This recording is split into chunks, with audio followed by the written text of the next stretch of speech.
રોગ સંબંધિત નમૂનાઓનું સંરક્ષણ મહત્વપૂર્ણ છે અને સુવ્યવસ્થિત પેથોલોજી મ્યુઝિયમના ઘણા હેતુઓ હોય છે. શિક્ષણ અને સંશોધન માટે કાયમી સ્ત્રોત, જેમ કે સામાન્ય રોગોની કાયમી પ્રદર્શની, જે અંડરગ્રેજ્યુએટ, પોસ્ટ ગ્રેજ્યુએટ અને સંશોધન વિદ્યાર્થીઓ માટે સ્વ અભ્યાસમાં મદદરૂપ બને છે. બીજું છે દુર્લભ રોગ સ્થિતિઓ દર્શાવવા માટે, જે ઐતિહાસિક મહત્વ ધરાવે છે. પ્રકાશન, પ્રેઝન્ટેશન વગેરે માટે જરૂરી ગ્રોસ ફાઇન્ડિંગ્સના ફોટોગ્રાફી માટે કાયમી સ્ત્રોત. મ્યુઝિયમ ટેકનિકના મુખ્ય તબક્કા નીચે મુજબ છે: નમૂનાનું સ્વાગત કરવું, નમૂનાની તૈયારી કરવી, ફિક્સેટિવમાં સ્થિરતા, રંગની પુનઃસ્થાપના, નમૂનાનું સંરક્ષણ અને પ્રસ્તુતિ. એમાં પહેલું છે નમૂનાનું સ્વાગત. તો નમૂના હોસ્પિટલના ઓપરેશન થિયેટર, સંશોધન પ્રયોગશાળા અને પોસ્ટમોર્ટમ રૂમમાંથી મળી શકે છે. દરેક નમૂનાની નોંધ રજિસ્ટરમાં જરૂરી માહિતી સાથે કરવી જોઈએ, જેની માહિતી નીચે મુજબ છે: રોગનું નિદાન, દર્દીનું નામ લખવાનું, ઓપરેટિંગ સર્જનનું નામ લખવાનું, સ્ત્રોત જેમ કે હોસ્પિટલ, પોસ્ટમોર્ટમ, સંશોધન લેબ, પછી બાયોપ્સી અથવા નેક્રોપ્સી સ્લાઇડનો નંબર લખવાનો. દરેક કેસને એક એક્સેશન નંબર આપવામાં આવે છે, જેમાં કેસ નંબર, મહિનો અને વર્ષ લખેલું હોય છે.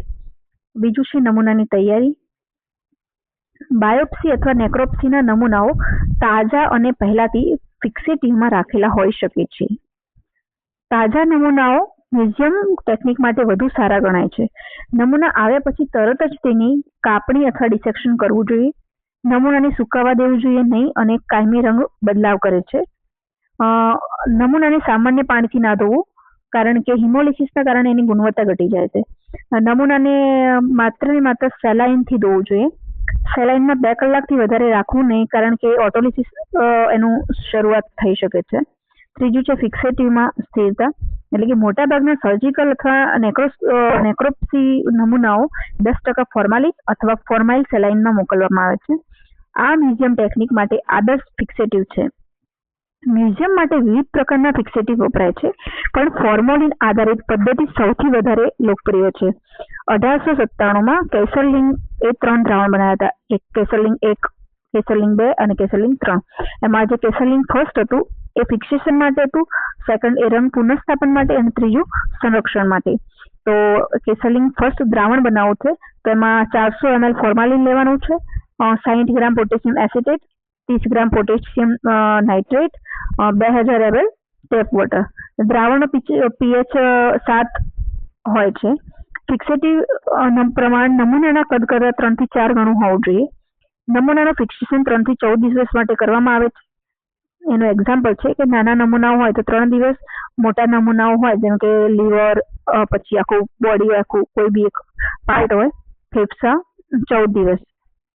ચોથું છે રંગની પુનઃસ્થાપના, એટલે ફિક્સેશન પછી જે નમૂનાનો રંગ કુદરતી દેખાય તે માટે પુનઃસ્થાપિત કરવો પડે છે. એના માટે કેસરલિંગ 2 દ્રાવણ વપરાય છે. પહેલા નમૂનાને ફિક્સેટિવમાંથી કાઢીને વહેતા પાણીથી ધોઈ નાખવું. પછી કેસરલિંગ 2 દ્રાવણ, જે ઇથાઇલ આલ્કોહોલ 80%, કેટલાક લોકો 95% ઇથાઇલ આલ્કોહોલ પણ વાપરતા હોય છે, પરંતુ કેસરલિંગ એ 80% વાપર્યું હતું. નમૂનાને 30 મિનિટથી 12 કલાક સુધી રાખવામાં આવે છે. રંગ વિકસે છે કે નહીં તેની સતત દેખરેખ રાખવી જોઈએ.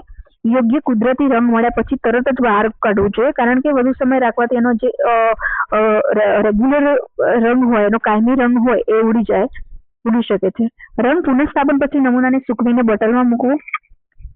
5મું છે નમૂનાનું સંરક્ષણ અને પ્રસ્તુતિ. આ છેલ્લું દ્રાવણ છે જેમાં નમૂનાને પ્રદર્શન માટે મૂકવામાં આવે છે. એમાં કેસરલિંગ 3 દ્રાવણમાં 25% ગ્લિસરીન વપરાતું હતું, પણ પછી તેમાં ફેરફાર કરી અને 30% ગ્લિસરીન અને 0.5% ફોર્માલિન ઉમેરવામાં આવે.